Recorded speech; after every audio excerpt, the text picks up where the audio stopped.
అప్పుల బాధలు వెంటాడుతున్నాయా? అయితే 6 JVR వారి జాతిరత్నాలు ధరించండి. హాయ్, వెల్కమ్ టు మన టీవీ. నేను మీ మనోజ్.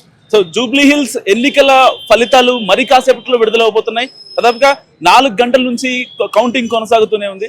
స్టార్టింగ్ పోస్టల్ బ్యాలెట్ ఓట్ల విషయానికి వచ్చేసరికి దాదాపుగా 36 ఓట్లు కాంగ్రెస్ కి పడితే 36 ఓట్లు బీఆర్ఎస్ కి పడితే 39 ఓట్లు కాంగ్రెస్ కి. సో కాంగ్రెస్ కి ఆధిక్యం నిజంగా పోస్టల్ బ్యాలెట్ నుంచే ఒక రకంగా స్టార్ట్ అని చెప్పుకోవచ్చు. సో ఏదైనప్పటికీ మొదటి రౌండ్కి వచ్చేసరికి షేక్పేట్ దగ్గర మొదటి రౌండ్ జరిగింది. సో ఆ మొదటి రౌండ్ లో దాదాపుగా అందరూ అనుకున్నారు సో షేక్పేట్ అంటే బీఆర్ఎస్ కే ఎక్కువ ఫేవర్ ఉంటుంది, ఎట్టి పరిస్థితుల్లో బీఆర్ఎస్ కే ఫేవర్ ఉంటుంది అని చెప్పి అనుకున్నారు. కానీ ఫస్ట్ రౌండ్కి వచ్చేసరికి కాంగ్రెస్ 8,911 ఓట్లు అండ్ బీఆర్ఎస్ 8,564 ఓట్లు పడ్డాయి. సో బీజేపీ ఇంకా లెక్కలో లేదని చెప్పుకోవచ్చు. ఇలాంటి నేపథ్యంలో కాంగ్రెస్ కి ఫస్ట్ రౌండ్ లీడ్ వచ్చేసరికి 47 ఓట్లు కాగా అండ్ సెకండ్ రౌండ్ కి కాంగ్రెస్ 8,963 ఓట్లు కాగా బీఆర్ఎస్ కి 6,015 ఓట్లు పడ్డాయి. సో కాంగ్రెస్ లీడ్ వచ్చేసరికి 2,948. అంటే దాదాపుగా ఫస్ట్ రౌండ్ కి సెకండ్ రౌండ్ కి లీడ్ వచ్చేసరికి 2,900 లీడ్ నిజంగా అల్టిమేట్ గా దాదాపుగా 10% హైక్ తో పెరిగింది. అండ్ థర్డ్ రౌండ్ కి వచ్చేసరికి కాంగ్రెస్ కి 10,992 ఓట్లు కాగా బీఆర్ఎస్ కి 8,143 ఓట్లు పడ్డాయి. సో కాంగ్రెస్ కి లీడ్ థర్డ్ రౌండ్ కి వచ్చేసరికి 2,849. నిజంగా ఫోర్త్ రౌండ్ లో అల్టిమేట్ గా కాంగ్రెస్ లీడ్ 3,548. అంటే రౌండ్ రౌండ్ కి ఆధిక్యం పెరుగుతుంది. రౌండ్ కి ఒక అంటే ఇప్పటిదాకా కాంగ్రెస్ ఎలక్షనీరింగ్ లో మైనస్ అయింది, లేదంటే స్ట్రాటజీలు వర్కౌట్ అవ్వలేదు, బీఆర్ఎస్ సింపతి మాత్రమే వర్కౌట్ అయింది అని చెప్పి చాలా మంది మాట్లాడుకుని వస్తుంది. సో ఎలక్షన్ కి ముందు కొన్ని ప్రీపోల్ సర్వేలు చూసాం, ఎలక్షన్ తర్వాత ఎగ్జిట్ పోల్ చూసాం. సో ఇవన్నీ కూడా తారుమారైన పరిస్థితి. సో కేకే సర్వే పర్టికులర్ గా కేకే సర్వే చెప్పింది ఎట్టి పరిస్థితుల్లో ఇక్కడ గ్రౌండ్ లో బీఆర్ఎస్ వస్తుంది, ఎట్టి పరిస్థితుల్లో ఇక్కడ బీఆర్ఎస్ గెలుపును ఆపలేరు అంటూ కూడా KK survey, Kondeti Kiran survey చాలా కరాఖండిగా చెప్పిన పరిస్థితి. సో అంటే ఒక రకంగా ఈ సర్వేలు కానీ ఎగ్జిట్ పోల్స్ కానీ మనుషుల్ని మ్యానిపులేట్ చేయలేవు అనేది నిజంగా చాలా విషయాల్లో ప్రూవ్ అని చెప్పుకోవచ్చు. ఏదైనప్పటికీ ఇక్కడ ఒక వ్యక్తికా ఒక పార్టీకా లేకపోతే ఎందుకంటే కాంగ్రెస్ ఇక్కడ బీఆర్ఎస్ కి జరుగుతున్న ఒక యుద్ధంలో చాలా టఫ్ ఫైట్ ఇది. నిజంగా నరాలు తెగే ఒత్కంట. స్టార్టింగ్ లో అభ్యర్థిని ఫైనల్ చేయడానికి మల్లగుల్లాలు పడ్డాయి పార్టీలు. జాతీయ పార్టీలు ఎంత ఇబ్బంది పడ్డాయో ఈవెన్ రీజనల్ పార్టీ కూడా ఆ విషయంలో కొంచెం ఆలోచించింది. సో సింపతిగా పరంగా కావచ్చు, లేకపోతే మాగంటి గోపీనాథ్ 2 సార్లు ఎమ్మెల్యేగా చేశారు. సో థర్డ్ టైం కూడా వాళ్ళ ఫ్యామిలీకి సపోర్ట్ చేయాలని చెప్పి చాలా మంది అనుకున్నారు. సో దానికి కేసీఆర్ ఏకీభవించారు. ఏకీభవించిన తర్వాత మాగంటి సునీతమ్మని అభ్యర్థిగా ఫైనల్ చేయడం జరిగింది. దాని తర్వాత జరిగిన కొన్ని పరిణామాల్లో బీఆర్ఎస్ నిజంగా ప్రజల్లోకి వెళ్ళలేదు. ప్రజల్ని అంటే మేమున్నాం, ఇబ్బంది లేదు అని ఎంత కేటీఆర్ కావచ్చు, హరీష్ రావు కావచ్చు, సో వీళ్ళంతా కూడా జనాల్లోకి వెళ్ళినా సరే ఒక రకంగా ప్రజలు వాళ్ళ మాట వినలేదు అనే ఒక భావన కల్పిస్తుంది. అంటే ఇక్కడ ఇంకో పాయింట్ కూడా ఉంది. పర్టికులర్ గా అధికారంలో ఉన్న పార్టీకి ఏదైతే ఇలాంటి బై ఎలక్షన్స్ జరుగుతాయో అవన్నీ కూడా అభ్యర్థులు పట్టం కడతారు అనే ఒక భావన కూడా చాలా మందిలో ఉంటుంది. ఎందుకంటే ఇంకా ఒకవేళ ఇప్పుడు జూబ్లీహిల్స్ కి ఎమ్మెల్యే అయినప్పటికీ కూడా సో ఇంకొక 3 ఏళ్లు మాత్రమే ఇక్కడ ఎమ్మెల్యేగా ఉంటారు. సో నార్మల్ గా జనరల్ ఎలక్షన్ జరిగితే 5 ఏళ్లు వాళ్ళు అధికారంలో ఉంటారు, కానీ ఇక్కడ జరిగితే 3 ఏళ్లు మాత్రమే అధికారంలో ఉంటారు. కాబట్టి ఇప్పుడు మనం అంత స్ట్రెస్ తీసుకోవడం అవసరమా అంటూ కూడా కొంతమంది చెప్తున్న కామెంట్స్. కాంగ్రెస్ లీడ్ గురించి కాంగ్రెస్ లీడ్ ఉంటుందని గత 2 రోజుల నుండి ప్రతి యూట్యూబ్ ఛానల్ చెప్పడం జరుగుతుంది, ప్రతి ఛానల్కి చెప్పడం జరుగుతుంది. 25,000 నుండి 30 ఓట్లు, 25,000 నుండి 30,000 ఓట్ల మెజార్టీ వస్తానని చెప్పడం జరిగింది. ఇప్పుడు అదే విధంగా నేను అనుకున్న విధంగానే నవీన్ యాదవ్ గెలవబోతున్నారు. 25,000 వరకు మెజార్టీ రాబోతుంది. అసెంబ్లీలో అధ్యక్ష అనబోతున్నారు. ఈ విజయానికి కారణం ఏంటంటే నవీన్ యాదవ్ గారితో పాటు నేను పాదయాత్రలో పాల్గొనడం జరిగింది.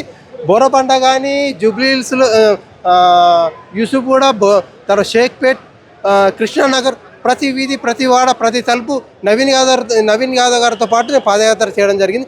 ఆ ప్రజలను అడిగి ప్రతి సమస్యకి సొల్యూషన్ చెప్పడం జరిగింది, ప్రతి సమస్య తీరుస్తానని నవీన్ యాదవ్ చెప్పడం జరిగింది. ఈ విజయంకి కారణం గతంలో రాజశేఖర రెడ్డి ప్రభుత్వంలో సంక్షేమ పథకాలు, ఫీజు రీయింబర్స్మెంట్ కానీ, ఆరోగ్యశ్రీ కానీ వాళ్ళంతా కాంగ్రెస్ పార్టీకి రిజర్వ్ ఓటు బ్యాంక్. ఇప్పుడున్న 6 గ్యారంటీ స్కీమ్స్లో మహాలక్ష్మి కానీ, గృహజ్యోతి కానీ, ఫ్రీ బస్సు కానీ ఇవన్నీ కూడా ప్రజలు నమ్మి ఓట్లు వేశారు. ఈ నవీన్ యాదవ్ గారు మన పార్టీ అధికారంలో ఉన్నది, ముఖ్యమంత్రి మన దగ్గర పెద్ద మొత్తంలో ఫండ్స్ తీసుకొని అభివృద్ధి చేస్తానని ఈ యొక్క జూబ్లీస్ కాన్స్టిట్యూన్సీ అని చెప్పడం జరిగింది. అది నమ్మి ప్రజలు ఓట్లు వేశారు. ఈ యొక్క విజయం కాంగ్రెస్ పార్టీ కార్యకర్తలు, ఈ యొక్క విజయం ఇక్కడ పనిచేసినటువంటి మంత్రులది, ఈ యొక్క విజయం ఇక్కడ ప్రజెంట్ వచ్చి ఎమ్మెల్యేలుగా ఉన్న వాళ్ళందరూ పనిచేసిన వాళ్ళది. ఈ యొక్క విజయం మా అధినాయకుడు మహేష్ గౌడ్ గారిది, ఈ యొక్క విజయం మా ముఖ్యమంత్రి గారిది. టోటల్గా ఈ యొక్క విజయం మా కాంగ్రెస్ పార్టీ కుటుంబాన్ని నేను చెప్పడం జరుగుతుంది. మీ మనం టీవీ ద్వారా ఒకటి ప్రజలకు మెసేజ్ చెప్పాలనుకుంటున్నామ్మా. గతంలో ఉప ఎన్నికలు మునుగోడులో జరిగినాయి. మునుగోడులో ఉప ఎన్నికలు జరిగినప్పుడు కేసీఆర్ ఒక మాట అన్నాడు. మీకు ఒక మాట అన్నాడు, మీకు ఐడియా ఉందో లేదో నాకు తెలియదు. మేము అధికారంలో ఉన్నాము, పాలిచ్చే బర్రె కావాలన్నా గడ్డి తిన్న దున్నపోతు కావాలన్నా అన్నాడు కేసీఆర్. గడ్డి తిన్న దున్నపోతు బీఆర్ఎస్ పార్టీని ఫామ్ హౌస్లో బండబెట్టిరు. ఇవాళ తెలంగాణ రాష్ట్రం తరిమి కొట్టిరు. పాలిచ్చే ఆవు కాంగ్రెస్ పార్టీని ఎన్నుకున్నారు. ఇది జూబ్లీ హిల్స్ ప్రజలు ఒక నినాదం. వాళ్ళు ఇచ్చిన తీర్పుని ప్రజాస్వామ్యం గౌరవించాలి.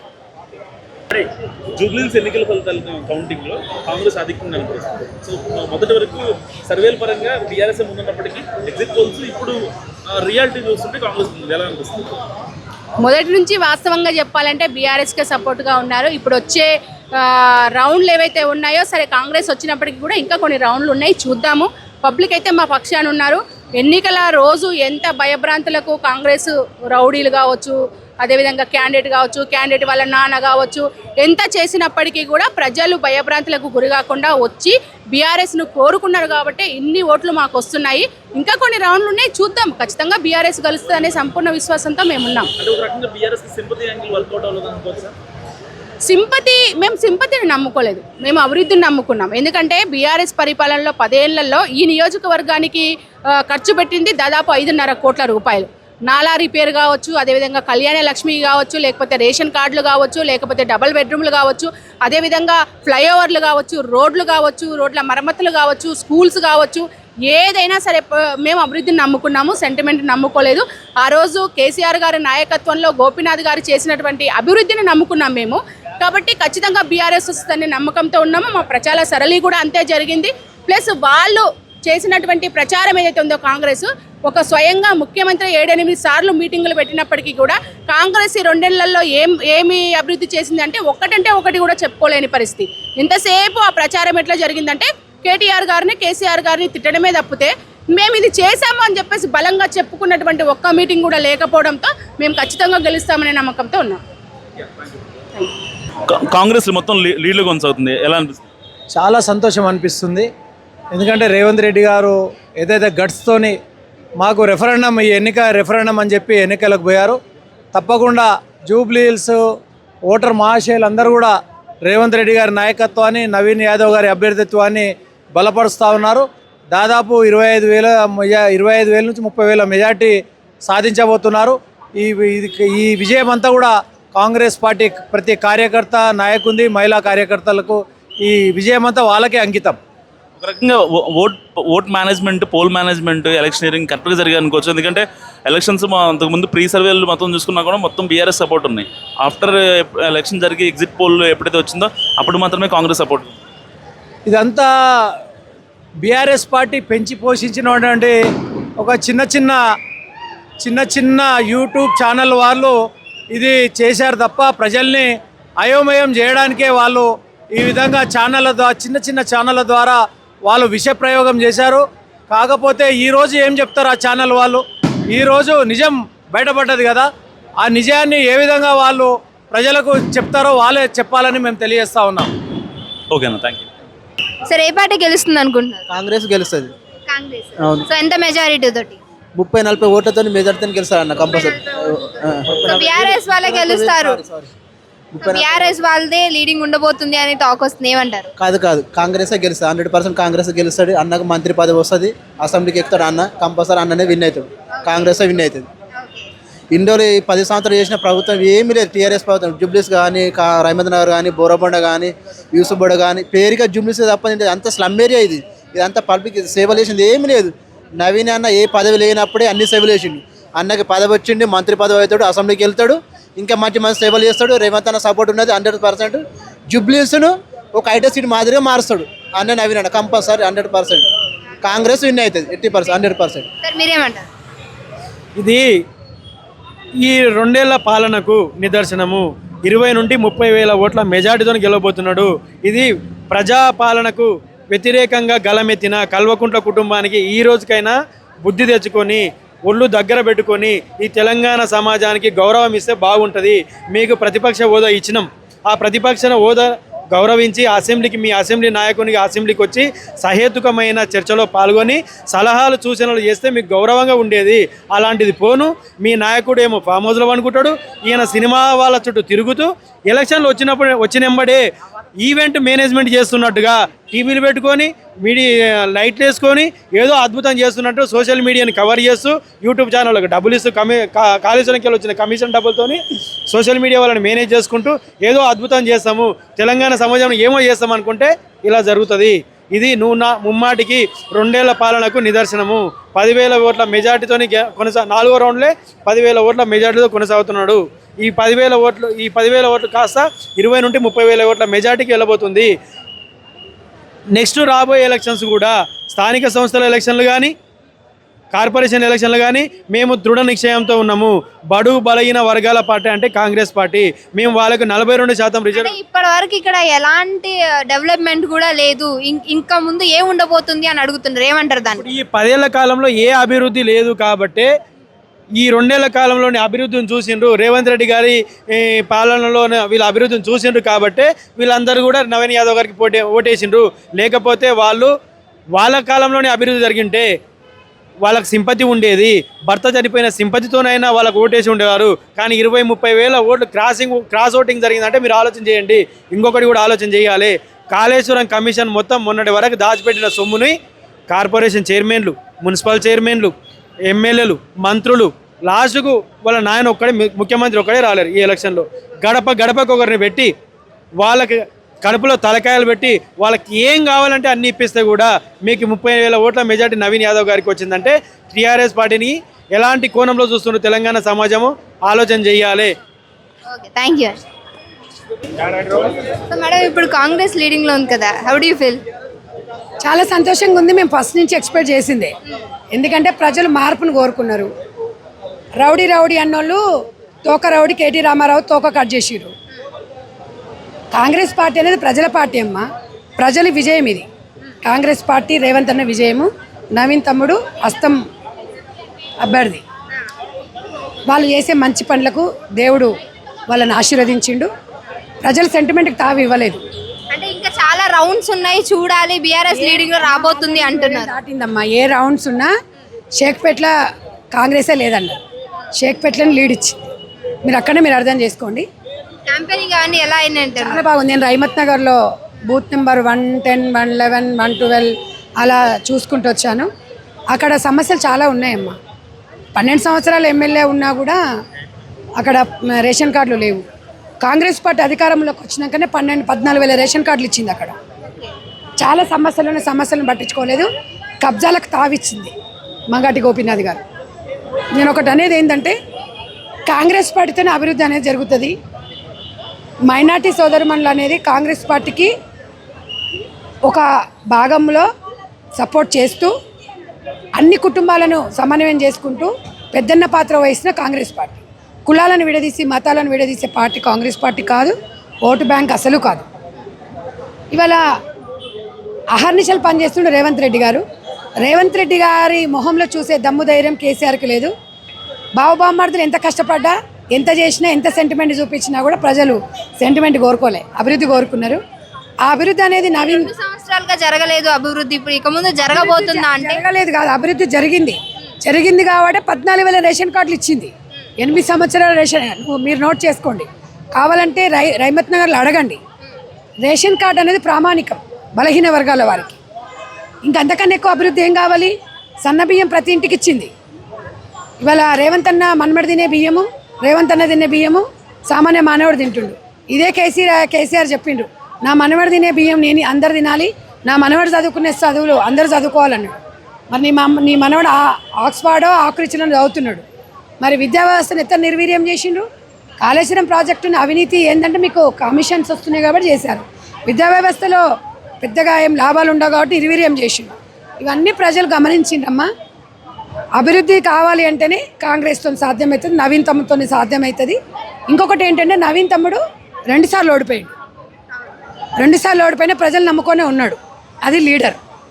ఈసారి మరి వస్తారంటారా? వస్తేందమ్మా, మంచి మెజార్టీ వచ్చింది, వస్తుంది. మంచి మెజార్టీ ఇచ్చిండ్రు. నవీన్ తమ్ముని కోరుకున్నారు, సైలెంట్ ఓటింగ్ చేశారు. రౌడీనోళ్ళకు కేటీ రామారావు తోక కట్ చేసిర్రు, పంపించేసిర్రు. తోక రౌడీ అని ఎవరన్నా అదే తోక కట్ చేసిర్రు. ఆ తోకను కూడా జూబ్లీ ప్రజలు కట్ చేసి పంపించిర్రు. కేల్కతన్ దుకాన్ బంద్ ఈ రోజు నుంచి 100%. జిహెచ్ఎంసీలో మంచి రోజులు రాబోతున్నాయి. బుల్డోజర్ కావాలన్నా కాంగ్రెస్ పార్టీ కావాలని అన్నారు. బుల్డోజర్ కేటీ రామారావు బుల్డోజర్ కింద వేసి తొక్కిండ్రు ప్రజలు. తప్పకుండా డల్లాసం చేస్తామన్నారు, ఇస్తాబుల్ చేస్తామన్నారు, ఏం చేయలేదు అని ప్రజలకు అర్థమైపోయింది. కాంగ్రెస్ పార్టీకి అవకాశం ఇద్దామనుకుర్రు, ఇచ్చిండ్రు. ఆ నమ్మకాన్ని మేము గౌరవంగా బాధ్యతగా వహిస్తాము. డెఫినెట్గా కాంగ్రెస్ పార్టీ విజయంగా భావిస్తున్నాము. నవీన్ తమని ఆశీర్వదించగా జూబ్లీ ప్రజల్ని ఎలక్షన్స్ కి ముందు సర్వేలు మొత్తం కూడా బీఆర్ఎస్ సపోర్ట్ ఉంది. కానీ తర్వాత ఎగ్జిట్ పోల్స్ మొత్తం కూడా అదంతా ఒక్కట పెడితే పీకేనో ఏకేనో ఉన్నాడు కదా, ఆ రోజు చెప్పిండు కదా, ఆ పీకే కానీ కేకే కానీ సర్వేని తోక కట్ చేసిండు అందరూ. నేను ఆ రోజే చెప్పిన, కేకే నువ్వు కేటీ రామారావు భవిష్యత్తు ఎట్లుంటుందో చిలక జోస్ అని చెప్పు, నువ్వు చెప్పడం కాదని ఆ రోజే చెప్పిన. జూబ్లీ ప్రజలు మా వైపు ఉన్నారు, మేము తెలంగాణ ప్రజల వైపు ఉన్నాం. కాంగ్రెస్ పార్టీ ప్రజల పార్టీ అయ్యా. కాలకేయ కుటుంబం పార్టీ బీఆర్ఎస్ పార్టీ, మతం పార్టీ బీజేపీ పార్టీ మొహం ఏడబెట్టుకుంటుంది. కిషన్ రెడ్డి గారు సెంట్రల్ మినిస్టర్ అయి ఉండి డిపాజిట్ కూడా తెచ్చుకునే పరిస్థితిలో ఉండి, ఇంత దౌర్భాగ్య స్థితిలో మీరుండి ప్రజల్లో ఒక్కటయ్యా, ప్రజల్లో అవేర్నెస్ కావాలి. ప్రజల్లో అవేర్నెస్ కోరుకుంటున్నారు. ప్రజలు ఓటు శాతం అయితే పెంచుకోవాలి ప్రజలు. ఎందుకంటే అది అందరము సమన్వయం కావాలి. కాంగ్రెస్ పార్టీ బాధ్యతనే కాదు, ప్రతి ఒక్క పౌరుడు కూడా.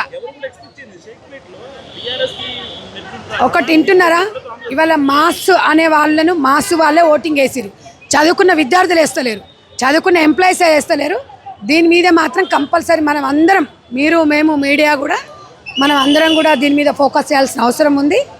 ప్రజాస్వామ్యంలో ఓటేయడానికి అన్ని పథకాలు బంద్ అనే విధంగా ఒక నినాదం అయితే తీసుకురావాలి.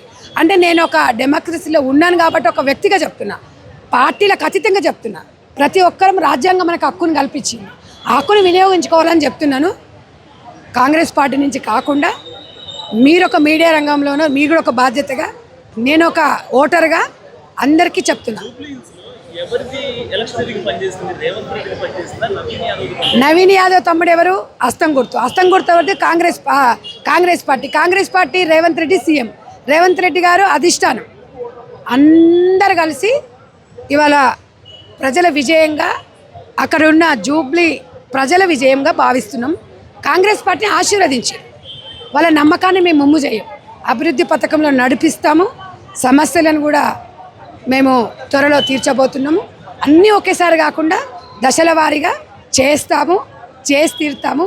మంచి అవకాశం ఇచ్చిరు. ఈ అవకాశాన్ని మేము ఒక హ్యాపీగా ఫీల్ అవుతున్నాము. 100% వాళ్ళని నమ్మకాన్ని ఎప్పుడు కూడా ముమ్ము చేయం. ఏది ఏమైనప్పటికీ కూడా సో ఇక్కడ అభ్యర్థి పార్టీని చూస్తే ఇక్కడ అభ్యర్థిని చూసే ఓటు వేశారన్నది నిజంగా తేట తెల్లమవుతుంది. ఎందుకంటే మొదటి నుంచి నవీన్ యాదవ్ ఒక రౌడీ షీటర్ అని చెప్పి, లేకపోతే వాళ్ళకి ప్రజాపాలన తెలీదు అని చెప్పి చాలా మంది ఆయన మీద ముద్ర వేసిన పరిస్థితి. సో అవన్నీ నాటకాలకు, బీఆర్ఎస్ చేసిన నాటకాలకు తెరదించుతూ ఒక రకంగా ఈ యొక్క ఎగ్జిట్ పోల్స్ కావచ్చు, సర్వేలు కావచ్చు, ప్రీపోల్ సర్వేలు కావచ్చు, పోస్ట్ పోల్ సర్వేలు కావచ్చు, ఇవన్నిటిని పక్కన పెట్టేసి ఇవాళ నిజంగా కాంగ్రెస్ అభ్యర్థి నవీన్ యాదవ్ ఆధిక్యంలో కొనసాగుతున్నారు. దాదాపుగా 12,900 ఓట్లతో ఆయన ఆధిక్యంలో కొనసాగుతున్నారు. సో ఎట్టి పరిస్థితిలో ఇక్కడ ఏ పార్టీ అంటే ప్రతి పార్టీ కూడా మా పార్టీనే గెలవాలి అనే ఒక ఉత్సాహంతో పనిచేశారు. కార్యకర్తలు ఎంతో ఇదిగా వర్క్ చేశారు. సో ఇప్పటికే గాంధీ భవన్ లో కూడా ఇటు ఆధిక్యం దిశగా నవీన్ యాదవ్ కొనసాగుతుండగా గాంధీ భవన్ లో కూడా సంబరాలు కొనసాగుతున్న నేపథ్యం. అండ్ సీఎం రేవంత్ రెడ్డి గారు కూడా వాళ్ళ ఇంట్లో లక్ష్మీ పూజ కూడా చేస్తున్నారు. ఇప్పటికే ఆయన లక్ష్మీ పూజలో పాల్గొన్నారు. ఓ పక్క గాంధీ భవన్ లో ఉత్సవాలు, ఇటు జూబ్లీ హిల్స్ లో కాంగ్రెస్ శ్రేణుల్లో ఉత్సాహం. సో మొత్తంగా చూస్తే నిజంగా ఒక రకంగా ఇంకా ఇదే ఆధిక్యం కొనసాగుతుంది. సో ఎట్టి పరిస్థితుల్లో జూబ్లీ హిల్స్ గడ్డ మీద నవీన్ యాదవ్ జెండా ఎగరవేస్తారు అనేది మాత్రం ఇక్కడ చాలా క్రిస్టల్ క్లియర్ గా కనిపిస్తుంది. ఏదేమైనప్పటికీ ఇక్కడ ఎలాంటి ప్రభావితం చేయలేదు. ప్రీ పోల్ సర్వేలు కావచ్చు, ఎగ్జిట్ పోల్స్ కావచ్చు, ఇక్కడ ఎలాంటి ప్రభావితం అంటే వాళ్ళు సర్వే సంస్థ అధినేతలు వీళ్ళు ప్రభావితమైనట్టుగా ఇక్కడ ప్రజల్ని అర్థం చేసుకున్నాం. అంటే మూడ్ ఆఫ్ ద పబ్లిక్ ఒక పల్స్ పసిగట్టడంలో నిజంగా ఈ సర్వేలు కావచ్చు, ఎగ్జిట్ పోల్స్ కావచ్చు, నిజంగా కంప్లీట్ గా వైఫల్యం అని చెప్పారు. ఒక్క చాణక్య స్ట్రాటజీ సర్వే మాత్రం వాళ్ళు చాలా అథెంటిక్ గా చెప్పారు. కాంగ్రెస్ కి ఎట్టి పరిస్థితుల్లో ఇక్కడ జూబ్లీ హిల్స్ గడ్డ మీద కాంగ్రెస్ గెలుస్తుందని చెప్పారు. సో అనుకున్నట్టుగానే గెలుపు తీరాల వైపు నిజంగా కాంగ్రెస్ పడుతున్న పరిస్థితి. కెమెరా మనోజ్, మనం టీవీ, హైదరాబాద్.